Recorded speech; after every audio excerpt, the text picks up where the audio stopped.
বন্ধুসকল, মহালয় মানে মা দুৰ্গাৰ আগমন, শুভ শক্তিৰ আগমন। কিন্তু এইবাৰ 2025 চনৰ 21 ছেপ্টেম্বৰত মহালয় পৰিছে। এই মহালয় বিশেষ সংযোগ ঘটিবলৈ গৈ আছে, কাৰণ এই দিনটো সূৰ্যগ্ৰহণো হয়। এই সূৰ্যগ্ৰহণৰ আৰু মহালয়ৰ পাছত পৰাই এনেকুৱা 6টা ৰাশি আছে যাৰ নেকি তেওঁলোকৰ সকলো কামতেই লাভেই লাভ হ'ব। এনেকুৱা কেইটামান ৰাশি আছে খুব ইমান এটা ভাল নহ'ব। এই মহালয়ৰ দিনটোৰেই পৰাই মা দেৱীৰ কিহত আগমন আৰু গমন হ'ব, ভিডিঅ'টোৰ মাজত আমি আপোনাক সম্পূৰ্ণৰূপে জনাম। মহালয়ৰ দিনটোত কি কৰিব কি নকৰিব, মা দেৱীৰ আশীৰ্বাদ পাবলৈ, আপোনাৰ জীৱনলৈ বিশাল সুখ আৰু শান্তি পাবৰ বাবে কি কৰিব লাগিব, বিশেষ টিপছ থাকিব ভিডিঅ'টোৰ মাজত। প্ৰিয় দৰ্শক, 21 ছেপ্টেম্বৰ দেওবাৰ হ'বলৈ গৈ আছে মহাসংযোগ। মনত ৰাখিব, এই দিনটোতেই হ'ব মহাসংযোগ। এই সূৰ্যগ্ৰহণ লাগিবনে নাই, সম্পূৰ্ণ সময়সূচী এই ভিডিঅ'টোত আমি জনাম আপোনাক। নমস্কাৰ প্ৰিয় দৰ্শক সকল, আশা কৰোঁ আপোনালোক আটাইয়ে ভালে আছে, ময়ো ভালে আছোঁ। 21 ছেপ্টেম্বৰত মহালয় পৰিছে আৰু লগতে সূৰ্যগ্ৰহণ। কোন 6টা ৰাশিৰ ভাগ্য একেবাৰে উজ্বলি উঠিব, কোনখিনি ক্ষেত্ৰত তেওঁলোকে সাৱধান হ'ব লাগিব, এই সকলোবোৰ আটাইবোৰ সামৰি এই ভিডিঅ'ত আমি প্ৰস্তুত কৰিছোঁ। প্ৰিয় দৰ্শক, আহক তেনেহ'লে পলম নকৰি আমি ভিডিঅ'টিৰ মাজেৰে গতি কৰোঁ আহকচোন। এই 5 মিনিট সময় উলিয়াই আপুনি সম্পূৰ্ণকৈ ভিডিঅ'টো চাওক। ভিডিঅ'টোৰ শেষফালে আমি ক'ম বিশেষ টিপছ দিম আপোনাক হাতযোৰ কৰিছোঁ যে 5 মিনিট সময় উলিয়াই শান্তি মগজুৰে ভিডিঅ'টো উপভোগ কৰক। সকলোবোৰ ডাউট আপোনালোকৰ ক্লিয়াৰ হ'ব। এই গ্ৰহণ 21 ছেপ্টেম্বৰ বাৰ হৈছে দেওবাৰ। গ্ৰহণৰ সময় সন্ধিয়া 5:30 বজাত আৰম্ভ হ'ব আৰু 7:40 উপনীত হ'ব আৰু ৰাতি 9:55 এই গ্ৰহণ সমাপ্ত হ'ব। গ্ৰহণ সময়ত গৰ্ভৱতী মহিলাই বিশেষকৈ সাৱধান হ'ব লাগিব। এই গ্ৰহণ ভাৰতৰ সময় অনুযায়ী অদৃশ্য থাকিব। দ্বিতীয় সূৰ্যগ্ৰহণ ভাৰতত দেখিবলৈ পোৱা নাযাব। সেয়েহে প্ৰিয় দৰ্শক, এই ভাৰতত দ্বিতীয়টো সূৰ্যগ্ৰহণৰ একো প্ৰভাৱ নপৰে। কিন্তু ইয়াতে আপোনালোকৰ মনত নিশ্চয় ভাবিছে যে যদি সূৰ্যগ্ৰহণৰ প্ৰভাৱ নপৰে তেনেহ'লে বিশেষ এই 6টা ৰাশিৰ কি যুক্তি আছে, শুভ হ'ব। নিশ্চয় সম্পূৰ্ণকৈ চাওক, সকলোবোৰ ডাউট ক্লিয়াৰ হ'ব। আৰু লগতে আপোনাৰ ৰাশি অনুযায়ী আমি ইতিমধ্যে আমাৰ প্লেলিষ্টত আপোনাৰ ৰাশি অনুযায়ী সম্পূৰ্ণ জীৱনৰ পৰা বিশ্লেষণ আমি ইতিমধ্যে আৰু দি থৈ দিছোঁ, প্লেলিষ্ট বনাই থৈ দিছোঁ। তাতে গৈ আপোনাৰ ৰাশি সম্পূৰ্ণৰূপে চাব পাৰিব। প্ৰিয় দৰ্শক, সূৰ্যগ্ৰহণ যদি ইণ্ডিয়াত দেখা নাযায়, কিন্তু কি কাৰণত এই 6টা ৰাশিৰ কপাল ফুলিব, মনলৈ নিশ্চয় প্ৰশ্ন আহিছে আপোনাৰ। সেইকাৰণে সম্পূৰ্ণকৈ চোৱাৰ আপোনাৰ যুক্তি আছে। আমি আপোনাক জনাম, এয়া এক বিৰল মহাজাগতিক পৰিঘটনা। কিন্তু এই 6টা ৰাশিৰ কপাল ফুলিব এই দিনটোত এক মহাজাগতিক পৰিঘটনা ঘটিবলৈ গৈ আছে। নীতি নিয়ম মানি চলিব লাগিব, কাৰণ সূৰ্যগ্ৰহণৰ সময়ত গৰ্ভৱতী মহিলাই বিশেষকৈ তেওঁলোকে সাৱধান হৈ চলিলে বিশেষ ভাল তেওঁলোকৰ কাৰণে। প্ৰিয় দৰ্শক, তেনেহ'লে আহকচোন আমি এই 6টা ৰাশিৰ বিশেষ প্ৰথম ভাগ্যশালী ৰাশিটোৰ বিষয়ে। প্ৰথম ভাগ্যশালী ৰাশিটো হৈছে মেঘ ৰাশি। মেঘ ৰাশিৰ জাতক জাতিকাসকলে এই সময়খিনিত খুবেই অনুকূল থাকিব। মহালয়ৰ পৰাই মা দুৰ্গাৰ আশীৰ্বাদ থাকিব।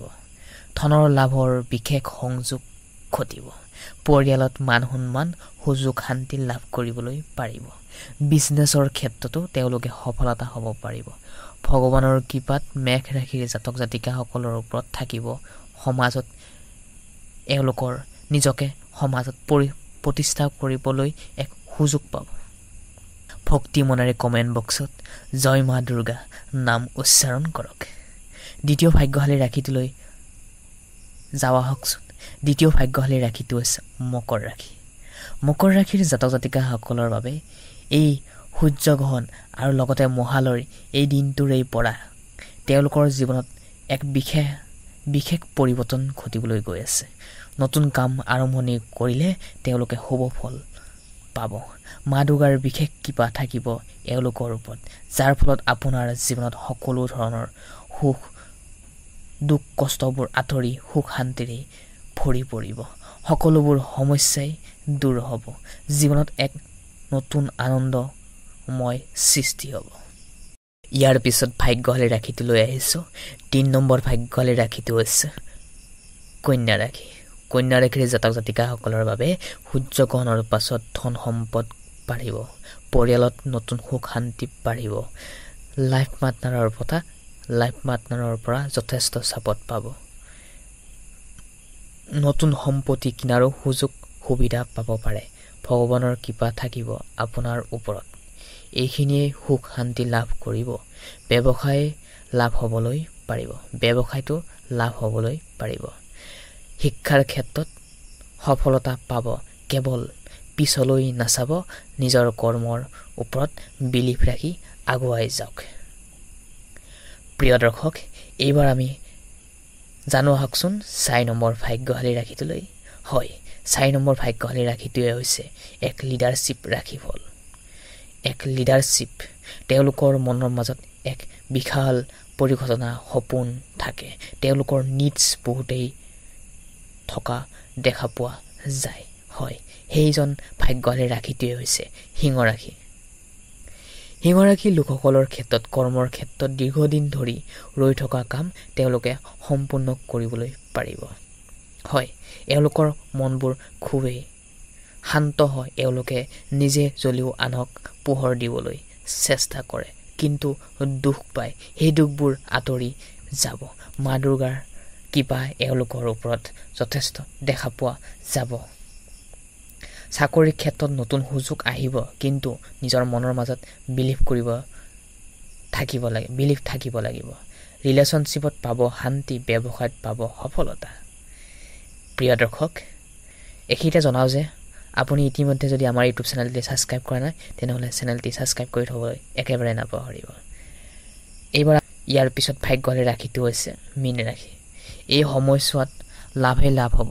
বিশেষকৈ প্ৰেম, পৰিয়ালৰ পৰা মৰম পাব। যিকোনো কামত সহায় সহযোগিতা পাবলৈ সক্ষম হ'ব। শুভ সংবাদ লৈ আহিছে। মা দুৰ্গাৰ কৃপা থাকিব। ধনৰো লাভ হোৱাৰ সুযোগ দেখিবলৈ পোৱা গৈছে। হয়, ঠিকেই শুনিছে, স্বাস্থ্য আগতকৈ উন্নত হোৱাৰো দেখা পোৱা যাব পাৰে।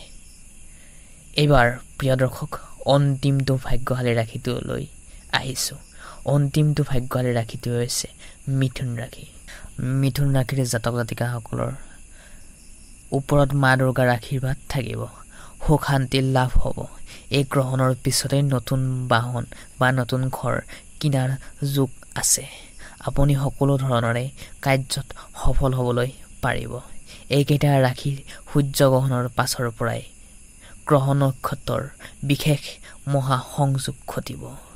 সুতলকাল সলনি হ'বলৈ গৈ আছে মহালয়ৰ পিছদিনটোৰে পৰা। প্ৰিয় দৰ্শক, এইখিনিতে জনাওঁ যে সূতককাল আৰু সূৰ্যগ্ৰহণ নাই।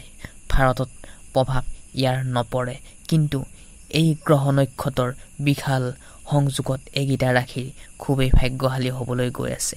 সেয়েহে আপোনাৰ ওচৰত আমি দাঙি ধৰিছোঁ এই বিশেষকৈ 6টা ৰাশি। আৰু যে বাকী থকা যে 6টা ৰাশি যে বেয়া হ'ব, সেই কেতিয়াও নহয়। সেই বাকী থকা 6টা ৰাশিৰ বিষয়েও আমি ইতিমধ্যে আপোনাৰ লোকৰ মাজলৈ লৈ। প্ৰিয় দৰ্শক, এইবাৰ আমি জানো আহকচোন মা দুৰ্গাৰ আগমন আৰু গমন কিহত হ'ব। প্ৰিয় দৰ্শক, 2025 চনত এই দুৰ্গা পূজাৰ সময়ত মা দুৰ্গাৰ গমন কৰিব দোলাত বা বাল্টিত। শাস্ত্ৰৰ মতে দোলাত গমন কৰিলে অশুভ বুলি মনা যায়।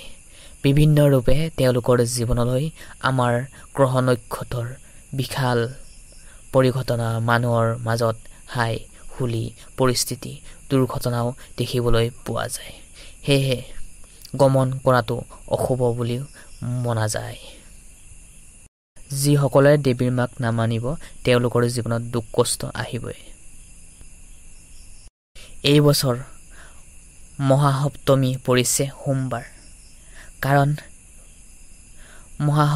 মা দুৰ্গাৰ আগমন হ'ব গজা বা হাতীত শাস্ত্ৰৰ মতে হাতীত মা দুৰ্গাৰ বহুতেই প্ৰিয় হয় দেৱীৰ আগমন হাতীত হোৱাৰ ফলত সুখ শান্তি পাবলৈ গৈ আছে এই 6টা বিশেষ ৰাখি আমাৰ অসমবাসীৰ বাবে দুৰ্গা পূজা মানে এক আনন্দ উৎসৱ 2025 চনত দুৰ্গা পূজাৰ বিশেষ গুৰুত্ব আছে এইবাৰ মহালয় মা দুৰ্গাৰ আগমন বিশেষ সংযোগ ঘটিবলৈ গৈ আছে প্ৰিয় দৰ্শক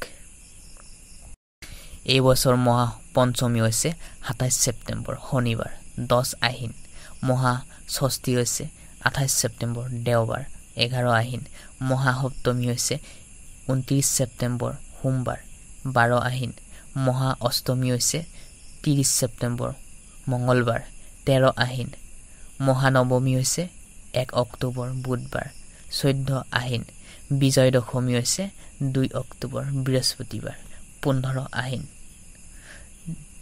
জয় মা দুৰ্গা প্ৰিয় দৰ্শক তেনেহলে আজি এই গুৰুত্বপূৰ্ণ ভিডিঅ'টোৰ পৰা আমি বিদায় মাগিছো আকৌ নেক্সট ভিডিঅ'ত আপোনালোকক আটাইকে লগ পাম বুলি আশা থাকিল